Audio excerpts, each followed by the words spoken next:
சரவண முத்தி கொருவித்து குருபரையென ஓதும் முக்கட்பரமர்க்கச் சுருதியில் முற்பட்டது கற்பித்திருவரும் 30 முவர்க்கத் தமரருமடி பேண 10 தலை தத்த கணைதொடு ஒற்றை கிரிமத்தை பொறுதொருபட்ட பகல் வட்ட திகிரியில் இரவாக பக்தர் கிரதத்தை கடவிய பச்சை புயல் மெச்சத்தக பொருள் பட்சத்தொடு ரட்சித்தருள்வதும் ஒரு நாளே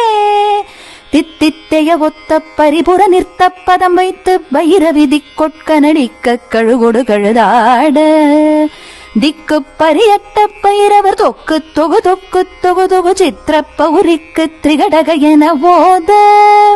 கொத்து பறை கொட்ட களமிசை குக்கு குகு குக்கு குகு குகு குத்தி புதை புக்கு பிடியன முதுகூகை கொட்புற்றழற்பற்ற புனரை வெட்டி பலியிட்டு குலகிரி குத்துப்பட ஒத்து புறவல பெருமாளே